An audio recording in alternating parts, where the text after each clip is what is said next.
Meus amados, a paz do Senhor. Eu gosto de dizer para todos os nossos amados irmãos que nós somos dessa igreja atual hoje, para dizer uma coisa para os irmãos: cada um de nós é individual, é uma vida individual diante dos olhos de Deus. Cada um de nós tem uma nossa própria história individual, porque nós somos de fato a imagem e a semelhança de Deus. Significa que nós temos a essência de Deus em nós. Nós temos a essência de Deus em nós. Então Deus tem um compromisso comigo e com você individualmente. Há uma história que está sendo desenvolvida na sua própria vida.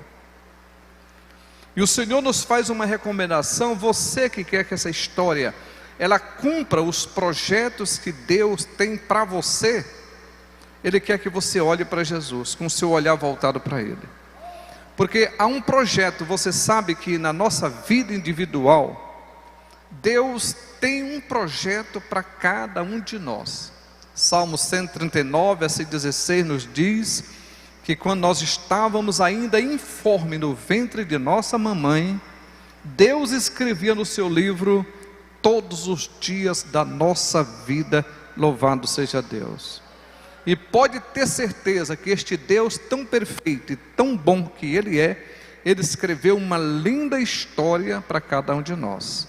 Ele não escreveu uma vida de derrota, uma vida de miséria, uma vida pecaminosa, uma vida para chegar no inferno. Ele não projetou-nos para o inferno.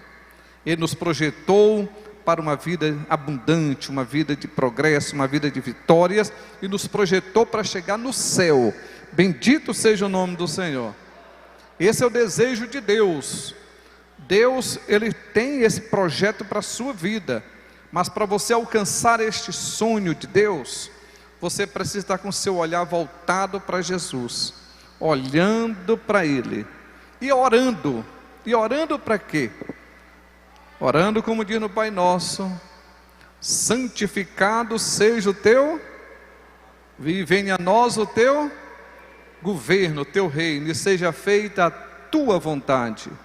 Sabe aonde? Na minha vida aqui na terra, assim como a tua vontade é feita no céu.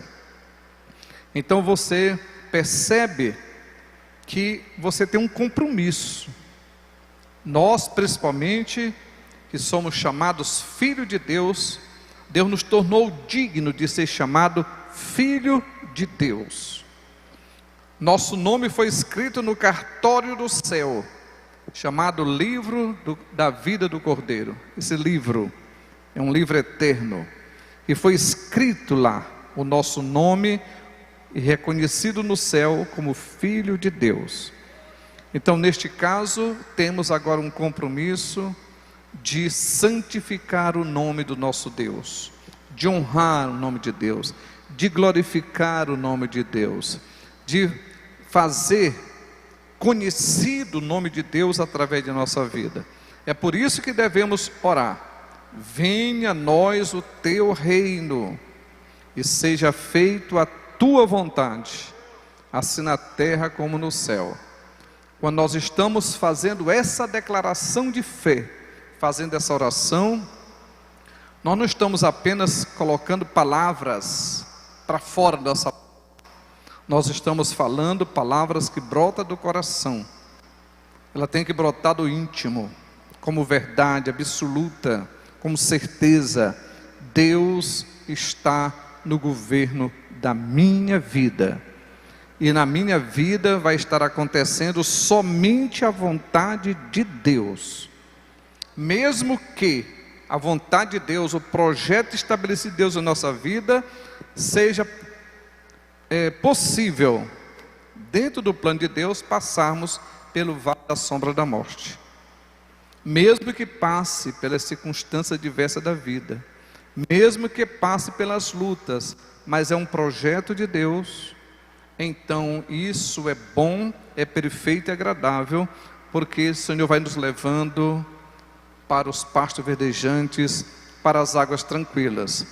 Porque a história da vida, se você olha aqui, por exemplo, olha para a Nelita Bandeira hoje, professora, advogada, que faz parte desse projeto. Mas teve uma história de luta, de desafios.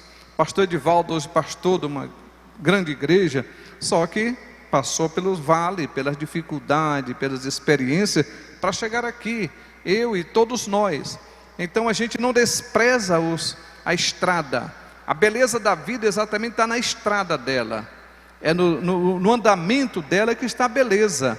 Nós vamos vivendo e tendo as experiências, mas com o nosso olhar para Jesus. Eu olho para ti, eu te reconheço como o Senhor da minha vida. Reconheço Deus em todos os meus caminhos. Reconheço que está governando a minha vida. E se eu estou passando por isso, se eu passo pelo vale, se eu estou atravessando dificuldade, porque tu tens um projeto nisto. Tu tens um projeto nesse momento comigo passando por aqui. Porque nós não podemos estar orando, Senhor, venha a nós o teu reino e seja feita a tua vontade. E se alguma coisa não sai como a gente quer, a gente então diz, não, acho que Deus não está no controle. Eu acho que Deus não está nesse negócio. Eu acho que está tudo fora do lugar. Então você não está orando a oração correta. É preciso falar com Deus acreditando. Como diz o texto que nós lemos aqui no João 14. Credes em Deus, credes também em mim. É preciso acreditar que o nosso Deus está no governo. E Ele que nos faz passar por os caminhos para alcançar o objetivo que Ele traçou para nós. E a gente vai andando neste caminho com essa certeza, Deus está no comando. Mesmo que eu esteja passando por essa luta, mas Deus está no comando. É por isso, meus amados, que nos nossos corações deve existir o espírito da gratidão, do louvor, das ações de graças, sempre de gratidão, gratidão a Deus. Esse espírito da gratidão a Deus é que nos dá força para vencer dificuldades. Você vai atravessando a história, estou doente, estou sem dinheiro, estou com problema no casamento, problema com o filho, estou com problema esse, aquilo, outro, mas você diz, Deus tem um propósito. Deus tem um propósito nisso, porque eu reconheço Deus em todos os meus caminhos. Então, se você reconhece Deus e acredita que Deus tem um propósito nisso, então você passa agora a ter um coração agradecido. Senhor, eu quero te dar graças, porque o Senhor está governando a minha vida, e eu quero te honrar, o teu nome, santificar o teu nome. Sabe como? Com as nossas ações e reações diante da circunstância da vida. Porque nós vamos, as nossas reações diante das circunstâncias que vai glorificar ou não o nome de Deus. Se, observe bem, vou dar aqui um exemplo para vocês, para entender. Eu tenho, por exemplo, hoje eu falava até com meu filho, o pastor Romeu. E ele, quando estava numa congregação, aqui há muitos anos atrás, ele chegou o dia de não ter condições de pagar a luz, a energia. Dormiu sem energia, não tinha dinheiro para comprar um pão, não tinha nada. E pastoreava uma congregação nossa, eu sendo pastor presidente. Mas eu disse para ele assim, meu filho, foi muito bom o tempo que tu passou essa dificuldade, porque tu tem uma experiência com Deus tão grande, que eu me alegrei muito quando ele contou essa experiência. Mas também tem uma coisa, tu como filho não comunicou comigo. Tu não falou comigo. Se tivesse falado comigo, eu tinha dado um jeito. Porque eu como pai, jamais permitiria que tu fizesse isso. Eu daria um jeito, mas você não me comunicou, mas foi bom. Sabe por que foi bom? Deixa eu contar para vocês rapidamente essa experiência dele. Ele disse para mim, quando eu estava na congregação, aí não tinha energia. Cortaram a energia. Ele pegou a esposa, os filhos e foi pagar da sogra. E levou para lá, 6 horas da tarde, e voltou para casa, para dormir lá na avenida, na JK, lá naquela casa dele. Voltou a pé para lá. Quando ele chega lá, 7 horas da noite, entrou, fechou a porta, e dobrou o joelho e foi orar. Orou até 1 hora da manhã, orando e chorando na presença de Deus. 1 hora da manhã, alguém bateu na porta. Ele disse, alguém bateu na porta, ou é Deus ou é diabo. Ele disse, é Deus ou é diabo? Eu vou ver quem é, se é Deus ou se é diabo. Ele é todo cheio de graça. Quando abre a porta, era o irmão da igreja. Ô pastor, vim dormir aqui porque eu cheguei agora de viagem, eu estou sem a chave da minha casa, fulano viajou e eu vim dormir. Você pode me permitir? Posso, pode dormir. Quando ele entrou, ele disse: está tudo escuro, pastor. Ele disse: tu queria o quê? 1h da manhã tem que estar tudo escuro mesmo. Ele não foi dizer que não tinha dinheiro para pagar energia, ele não falou nada. Ele disse: o que é isso, rapaz? 1h da manhã é tudo escuro mesmo. Aí levou o irmão, não disse nada. Pela manhã o irmãozinho foi embora. E ele dobrou o joelho e continuou orando de novo. Ele disse: quando deu 4 da manhã, ele orando e adorando ao Senhor, nessa situação, ele disse que ouviu a voz de Deus. A voz de Deus foi assim: tu venceu. Ele: o quê? Tu venceu. Ele disse: como? Venci o quê? Ele disse: porque Satanás, tudo que ele queria em Jó é tirar dele o direito de louvar. Ele fez tudo para tirar o direito de Jó me louvar. Só que Satanás não conseguiu. Ele continuou louvando. Agora aconteceu contigo. Satanás fez tudo para você reclamar, para você ficar chateado e para você não me louvar. Mas nessa situação, você está a noite toda me louvando. Ele disse: Senhor, eu venci, e agora? Disse: agora a tua vida está na minha mão, eu cuidarei de ti. Ele disse que passaram-se os anos. Um dia ele estava na igreja Peniel, já pastoreando a Peniel. Não, Peniel? Era Peniel. Acho que era Peniel. Num culto, chegou Não era Peniel não. Mas eu não vou contar o restante, porque agora eu me confundi o local para não aumentar a dose. Mas é importante isso. Ele diz: pai, ele diz assim: tu venceu. Porque tudo que Satanás queria é tirar de ti o louvor, e ele não conseguiu. Você louvou, eu vou cuidar de ti. E até hoje o Senhor tem cuidado dele de uma forma especial. Às vezes fica admirado: como é que Deus cuida do meu filho? Ele disse: foi muito bom para você ter sua experiência pessoal com Deus. Deus tinha nesse negócio. Mas eu, como teu pai, se tivesse falado comigo, compartilhado, certamente eu tinha dado um jeito, né? Assim também, irmãos, em relação ao nosso Deus, é bom as experiências que nós passamos na vida, mas Deus, Ele fica observando que tipo de conversa você vai ter no meio das lutas. Porque você imagina, ele disse: pai, eu nunca falei nada para ninguém isso. Eu apenas estou compartilhando hoje, depois de muitos anos falando comigo. Eu disse: mas se naquela época tu estivesse passando essa luta, sem poder pagar uma energia, sem ter nada, e falasse com alguém: eu dirijo uma igreja, sou filho do pastor presidente, não posso pagar a energia da minha casa.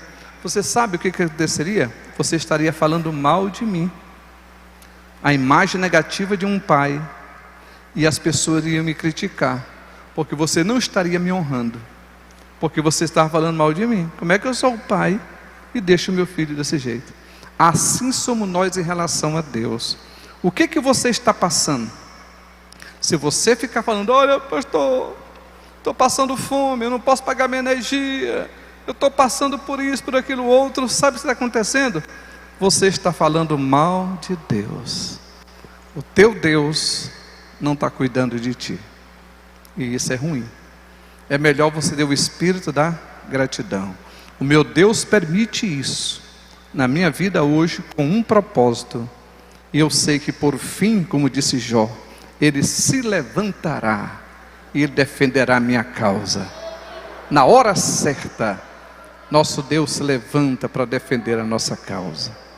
Bendito seja o nome do Senhor. É como me lembra que eu olhei para o Joás, me lembrei do pastor Jairo. Um dia chegou um pastor de um determinado lugar, chegou para ele e disse: pastor, estou passando uma luta lá na minha igreja, e contando aquelas lutas. Aí o pastor Jairo disse: Deus é o teu patrão? Pois ele também é meu patrão, e eu é diferente. Quer dizer que esse teu patrão é muito ruim. O meu é muito bom, porque não me deixa passar por isso. Agora o teu patrão é ruim, é melhor tu largar ele. Porque olha, irmãos, nós temos a responsabilidade de santificar o nome de Deus, glorificar o nome dEle, exaltar o nome dEle. Você está passando por lutas? O Senhor sabe. Faça como diz o hino 200. Conta isso ao teu Pai em oração. Conta para Ele. E glorifica o seu nome. Tenha coragem de glorificar a Deus. Faça como o hino 302. Canta o hino no meio da tribulação. Em vez de murmurares, canta, exalta, glorifica. Deixa Deus ser glorificado através da sua vida. É no meio das lutas, das dores, da dificuldade, solta a tua voz. Glorifica a Deus, exalta o Senhor, santifica, porque o Senhor se levantará ao teu favor. Agora, irmão, você imagina se Jó, ele perderia a guerra, se ele obedecesse a sua esposa. Amaldiçoa esse teu Deus, aí morre. Ele perderia a guerra. A blasfema, né? Abre a boca, blasfema, diz aí, briga, faz qualquer coisa, né? Não, Senhor. O Deus que me deu somente os bens, não pode me dar também os males? O Deus que me abençoou tanto, não pode permitir que eu passe por lutas? E Ele mudou alguma coisa? Não. Então, meus amados, vamos ter cuidado. Lembre da oração do Pai Nosso. Eu sempre, de vez em quando, toco neste tópico, porque para mim é uma riqueza tão grande esta oração. E aqui você pode ver, antes do Senhor me governar, eu tenho que ter atitude de honrá-lo, de glorificá-lo, de dizer: Senhor, não entendo nada, não sei porque tu está permitindo isso, mas eu quero te glorificar. Eu sempre, para minha esposa, de vez em quando nós conversamos assim: olha, em qualquer circunstância, não reclame. Em qualquer circunstância, não reclame. Não abra a boca para se queixar, mas só para agradecer, só para louvar, só para dar ação de graça, só para dizer glória a Deus. Muito obrigado, Senhor. Muito obrigado, Senhor. Porque, irmãos, quando a gente expressa essa oração do coração com o espírito da gratidão, quando você é capaz de louvar a Deus, de reconhecer a bondade, a sua misericórdia, meus amados, tudo começa a mudar. A partir de você mesmo. Existe um versículo na Bíblia, Joel 3:10, que é uma coisa muito interessante, que diz assim: diga o fraco, eu sou. Olha, você imagina assim: diga o fraco, eu sou forte. Quer dizer, você não pode dizer: eu sou fraco, eu sou fraco. Não, eu sou forte. Diga ao doente, olha, diga ao doente: eu sou sadio. Não é para dizer ao doente: eu sou doente, eu sou sadio. Diga o pobre assim: eu sou rico. Diga o pecador: eu sou salvo. Diga o homem: eu tudo posso em Deus que me fortalece. Você tem que falar as palavras de fé, de autoridade, o que o Senhor disse. Eu agora estou meditando assim, Deus, quando mandou seu filho naquela cruz, e ele morreu por mim, me substituiu na cruz, ele me tornou digno. Ele me tornou digno. Digno de quê? De todas as bênçãos espirituais. Então eu não posso mais ser indigno. Agora eu vou dizer: eu estou fraco, não posso isso, posso aquilo. Não, Senhor, Ele me tornou digno. Eu sou reconhecido no céu como filho de Deus. E como filho, foi do agrado de Deus me dar o reino dEle. Como filho de Deus, Ele me deu a autoridade do seu nome. Então eu sou digno de orar pelos enfermos, digno de pregar o evangelho, digno de ser cheio do Espírito Santo, digno de viver uma vida abundante, digno de ter uma família abençoada, um casamento feliz, digno de ser próximo. Eu sou digno porque Jesus conquistou no Calvário isso por mim. Por isso eu tenho que ter uma atitude de gratidão ao Senhor. E olhando para Ele, nós alcançaremos a realização de todos os sonhos. Se tirar o olhar dele, a gente começa a olhar para as águas, daqui a pouco está afundando. Não vale nada, não presto. Essa é a mania de crente: eu não valo nada, eu não presto mesmo. Não, Senhor, Jesus não morreria por alguém que não valia nada, irmão. Se nós não valesse nada, Ele não morreria. Ele só morreu por nós porque nós somos a menina dos olhos de Deus. e Ele nos abençoou com toda sorte de bênção. Ele nos fez amado, de a tal ponto que foi do agrado dele nos entregar o reino de Deus. Sabe para quê? Para que a gente alcance o sonho, realize sonhos, para que a gente chegue em patamar onde ninguém chegou, que a gente chegue. Não é para a gente ficar na cabeça baixa, não, é para levantar a cabeça e dizer assim: tudo eu posso em Deus que me fortalece. Por isso vamos vencer. Eu estive falando hoje com um rapaz, chegou para mim: pastor, estou desempregado, estou acabado, estou isto, aquilo, outro. Eu digo: rapaz, se tu ficar desse jeito, tu vai lá para o buraco. Mas quer ver se levantar? Tenha coragem. Diga assim: eu cheguei no fundo do poço. O melhor lugar para começar é no fundo do poço, porque não tem como afundar mais. Chegou no fundo do poço, chegou, então esse é o melhor lugar para começar. Pisou no fundo, daqui para frente só tem para cima. Então levante a cabeça, rapaz, e vença. Levante o ânimo e vença.